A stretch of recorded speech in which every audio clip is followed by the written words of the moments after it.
This is Living the Good Life Podcast, episode 2001. I'm your host, Kimberly Henry. Today, we'll be talking about strengthening family relationships to create harmony in the home, our communities, and our workplaces, plus some tips on how to create that harmony in the midst of a working from home and homeschooling era. Before we join our guest, I'd like to thank Fruition Studio for supporting this podcast. Learn more about Fruition Studio's heart-centered marketing platform at fruitionstudio.com. Now, let's get started. Our guest today is an executive mentor, corporate trainer, host of Sustainable Success Radio Show, and CEO and founder of the EFA movement, or Empowered Fathers in Action. As an influencer, his content has been shared in many podcasts and media outlets, including ABC, CBS, Fox, and NBC. Through Empowered Fathers in Action, Christoper Salem is dedicated to strengthening father-son bonding, building future leaders in homes, communities, and businesses by improving self-esteem and self-confidence. Chris, it is amazing to have you with us today. Kimberly, thank you so much. It's a pleasure to be here. We really can use your expertise at a time like this, things that are going on in the world today. Yeah, it's a crazy time for sure. But, I always like to say, this is sometimes can be a blessing in disguise. Yes, some people have gotten sick and are dealing with some horrific things right now. Some people have actually, died from this awful pandemic. But nonetheless, when these things happen, it brings people together. And this is an opportunity to really kind of reset the playing field, so to speak, reset how you view family, how, your communities, what you do, and of course, how you do business. So this is an opportunity that we can kind of go within and reflect from there. Hopefully, many folks are having extra time to spend at home, and it's a great time for that reflection. Although I know that with Empowered Fathers in Action, you kind of take that stance anyway, right? Yes, we do. I mean, we're a firm believer that everything, interdependency in the world in terms of relationships, how you communicate, all start in the home and then filter outward, filter out into the community and then out into the business world. But it has to start at the family level. And so if people have strong interdependent family structures, it makes it easier over time. That will lend itself to interdependent communities and business as people begin to adopt those principles and process to go about doing that for themselves. Yeah. Can you tell us a little bit about what Empowered Fathers in Action is and why you felt compelled to create this? Well, I mean, the Empowered Fathers in Action was formed by myself and another gentleman named Joe Cohen, who happened to be a co-founder. And it was kind of ironic. I was interviewing Joe on my radio show. He had written a book called Right Father, Right Son. And it was kind of like a memoir, so to speak, of, from Joe's point of view and his son's point of view about their father-son relationship growing up from the time when his son was a boy through his teen years, through college, and then also throughout his son's 20-something years. And it was just an incredible book. And as I was reading it and we were doing the interview, I began to see a lot of things that we were talking about played into the methodology and the process that I incorporate with many of my executive coaching clients in terms of habits, disciplines, processes. And as a father myself, we ended up taking this offline. We began to talk about that there was a need, an absolute need to strengthen the father-son bonding process and incorporate this process that I'm happy to talk about today that could help not only strengthen the father-son bonding process, because dads play an important role in the development of children, more than people think so, and that we could also work with families in general to really help them to shift from codependency to interdependency in terms of how they lead in the household and how they communicate and interact. So that's how it all came about. And it started off with father-son, and then eventually we were working with families and working with communities and with businesses to share this process that anybody can adopt if they're willing to put the work in. I think it's really applicable to what's going on in our world today, and I want to talk with you about that. But I want to learn a little bit more about what it looks like to work with EFA.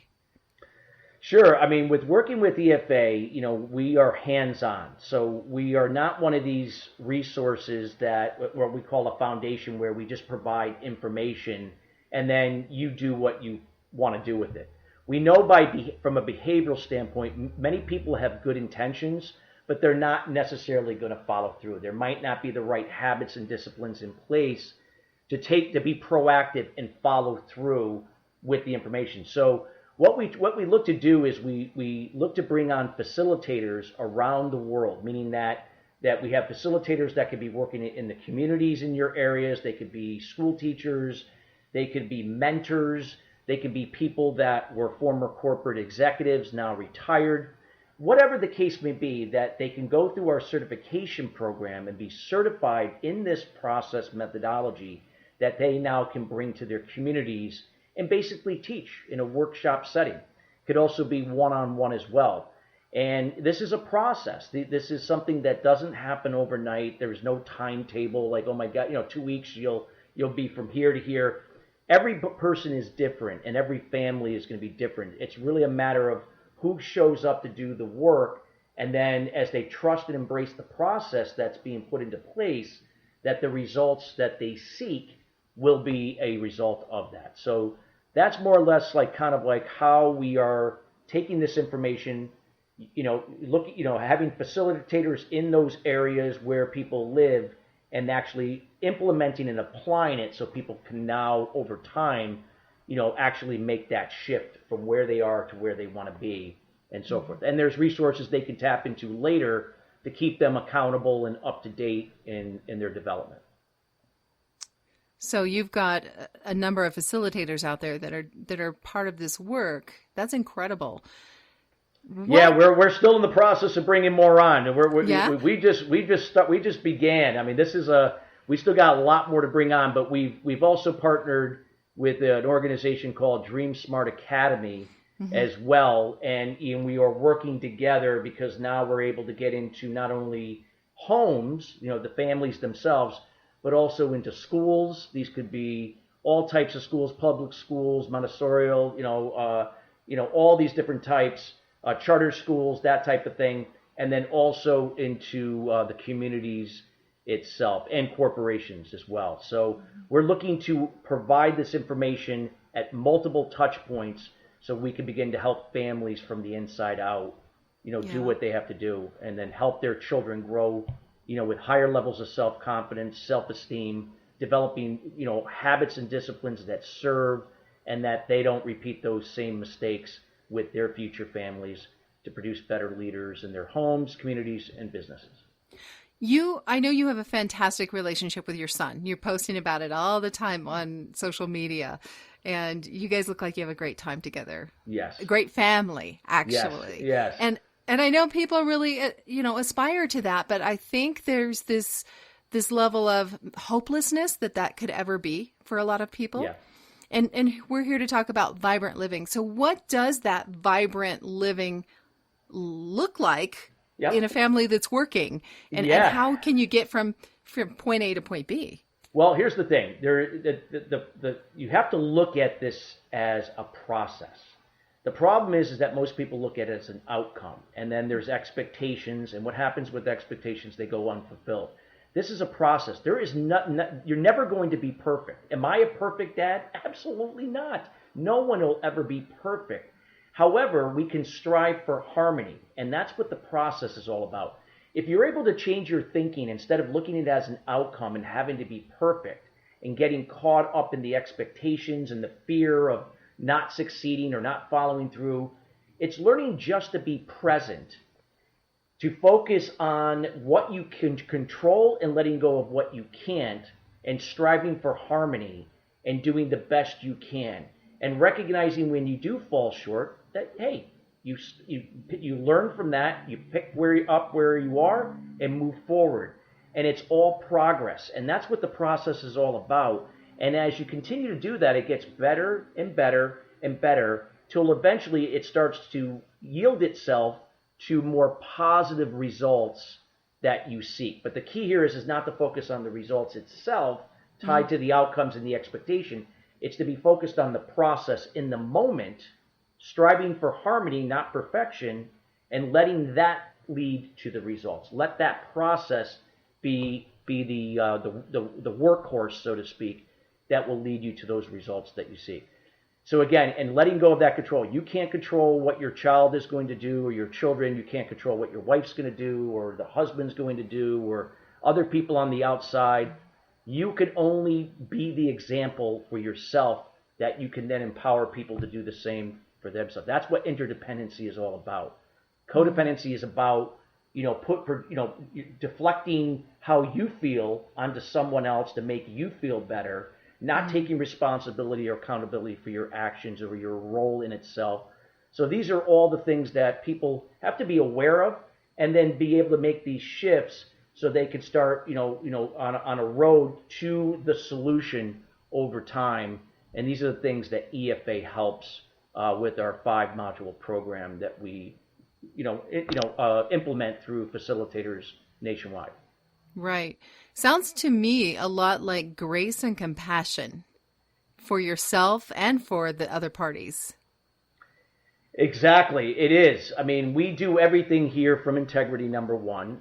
We communicate and lead by example, but when we communicate, we do this from a place of empathy and kindness, meaning that we relate and understand where people are, even if they're in a bad place, they're codependent.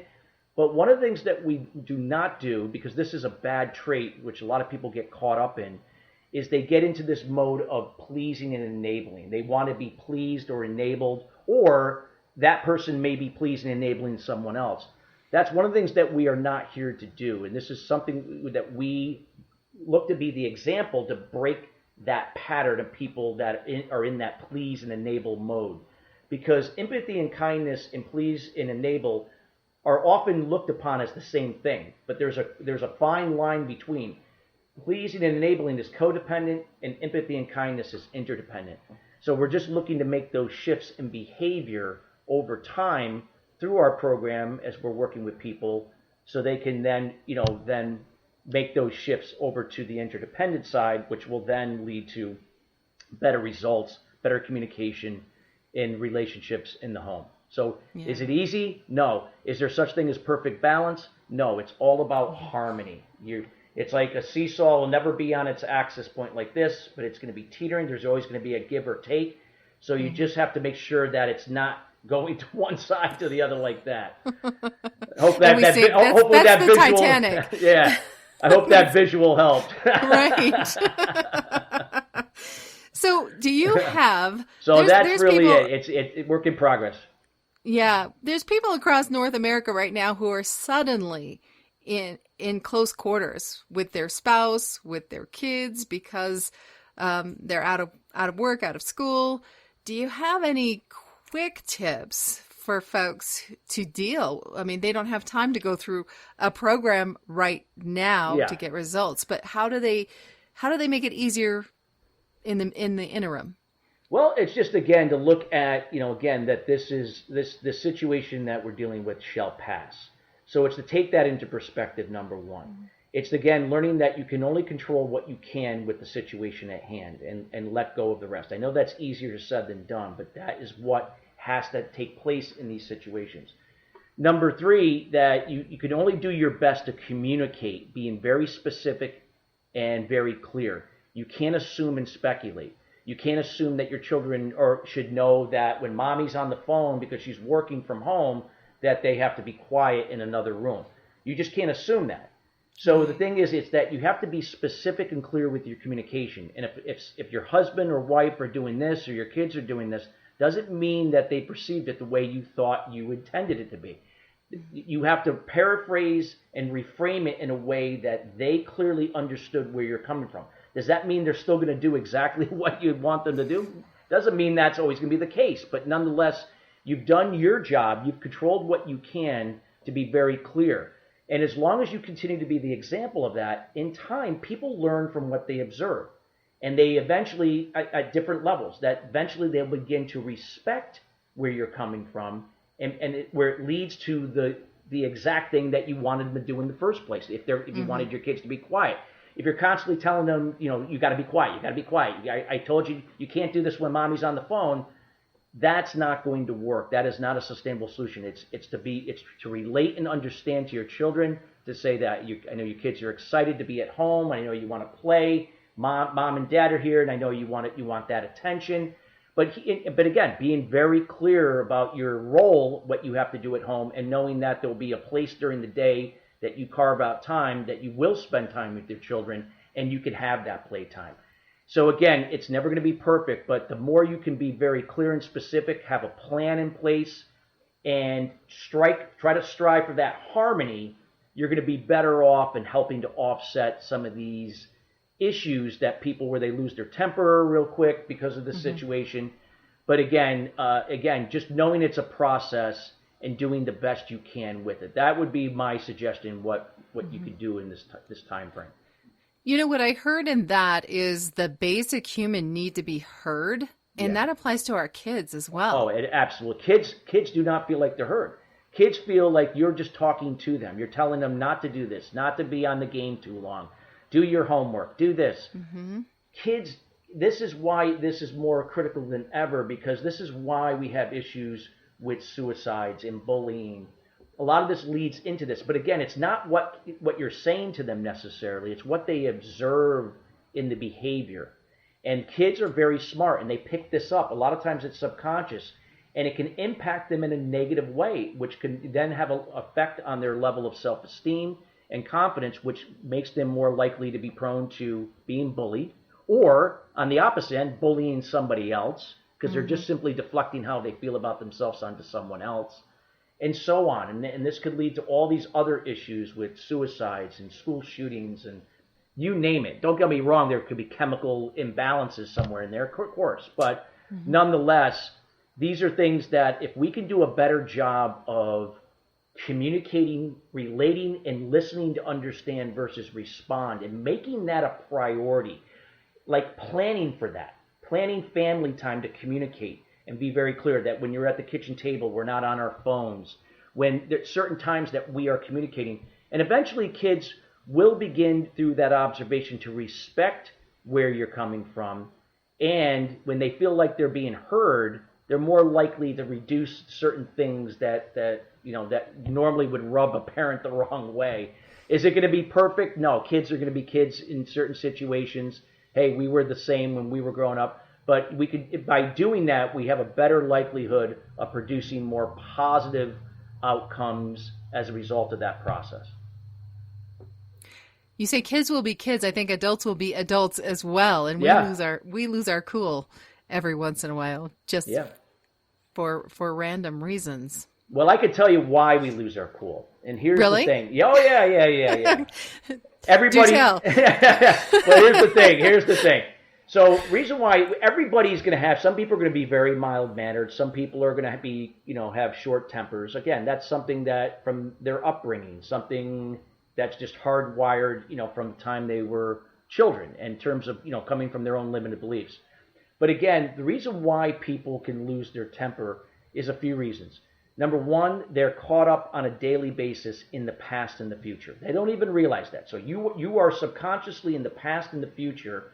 And what happens is fear loves the past and the future. That's where fear thrives. And that's just where fear will wreak havoc on you physically by raising cortisol in the body that leads to inflammation. It leads to, worrying, because now you're projecting something that you're dealing with now to something in the future that hasn't happened, but your subconscious doesn't know that. It's saying to itself it has happened, and this is what's going to happen. So in order to offset that fear that might align, especially to a situation that everyone's dealing with here right now with this coronavirus, is learning how to be present. And the way to be present is incorporating certain habits on a daily basis, meditation and journaling.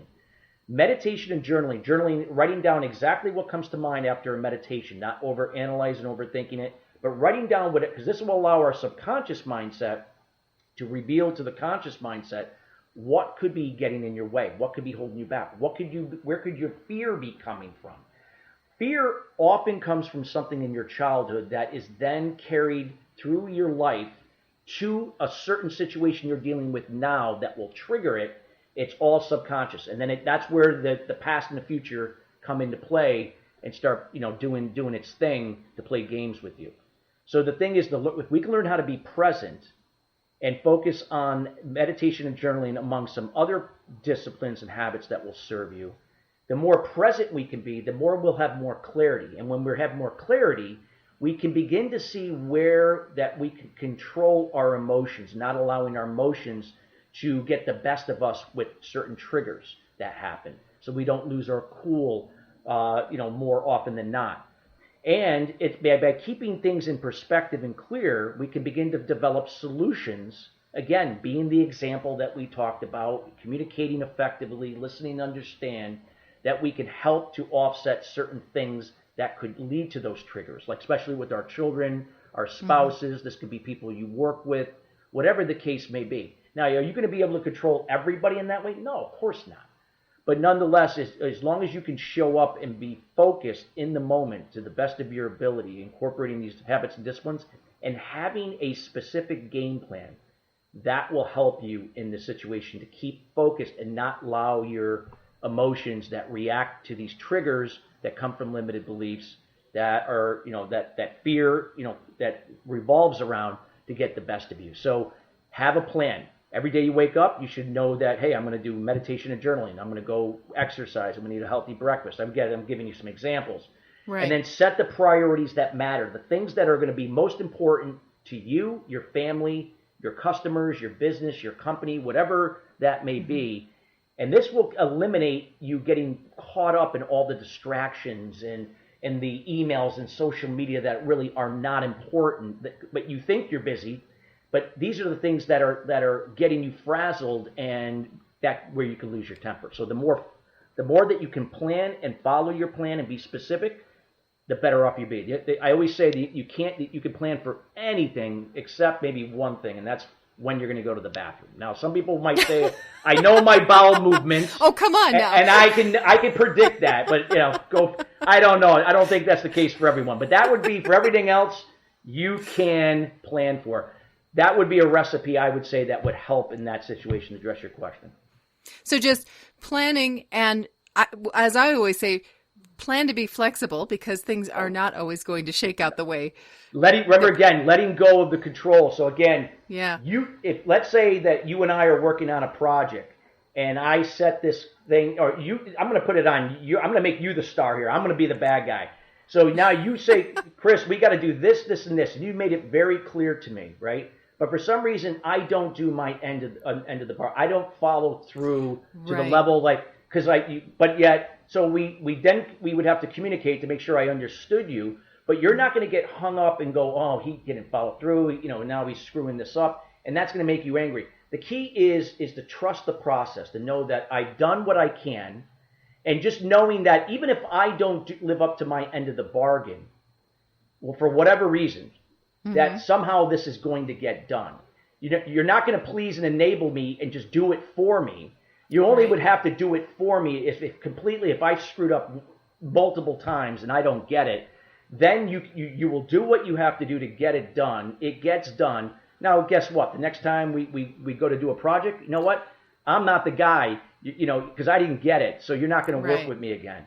Right. So this is the thing that, again, you just trust the process. Don't get caught up in the expectation and the anger because I didn't do my part, and put the energy back into the moment, into the process. Okay, he didn't do his part. What do we have to do to get this done? I'm not going to do it for him, and then this is going to become a cycle where he just sits on the sidelines and watches me do everything. No, but I will do what I have to do to get it done. Maybe bring somebody else in, another resource, a system.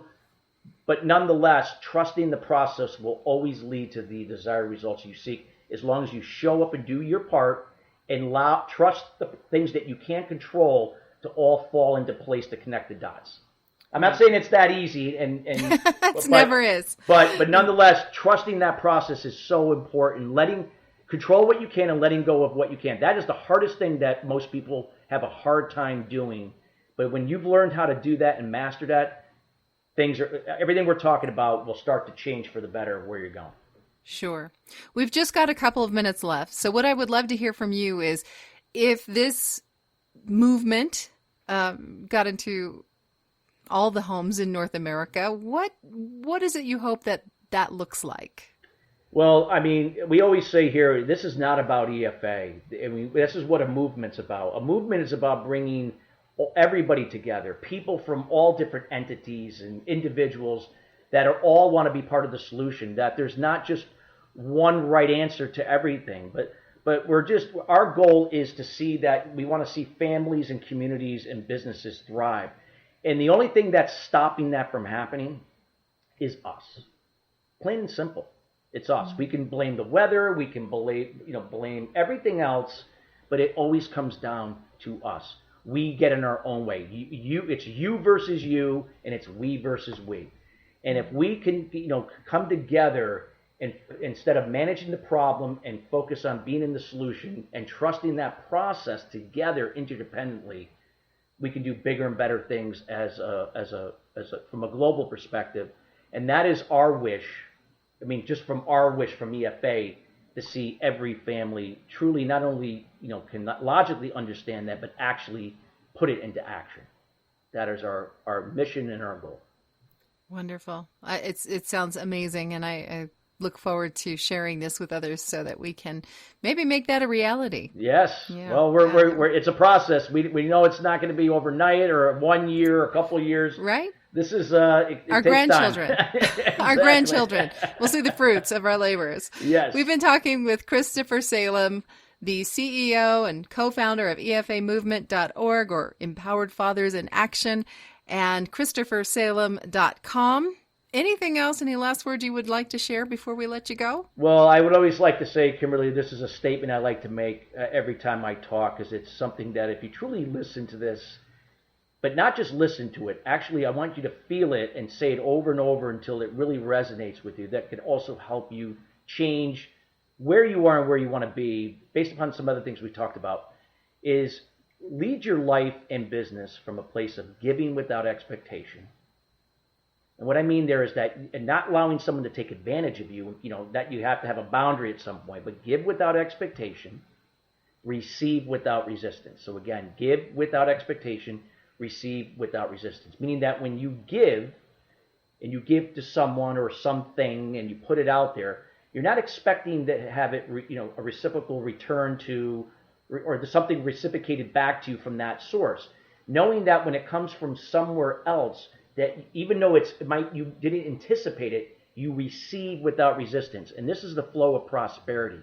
And when you can break the flow of prosperity, because many people do this. They have no problem a lot of times giving, but they have a hard time receiving, especially when they felt they didn't do anything to earn it. Right. Receive, because when you do this, not only does it serve you, but it serves the person that is giving back to you that came from out of nowhere, and anybody that's immediately in your area. It's energy. And I could actually tell a story. We won't have time to do it, but I'm sure maybe on a future podcast I'll be happy to do that. But again, give without expectation, receive without resistance. I love it. Chris, thank you so much. Kimberly, thank you for having me. If you would like to learn more about Empowered Fathers in Action or to reach out to Christoper Salem, please visit EFAmovement.org or find Chris at ChristopherSalem.com.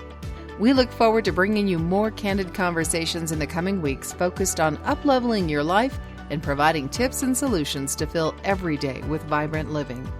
I'm Kimberly Henry, and this has been Living the Good Life.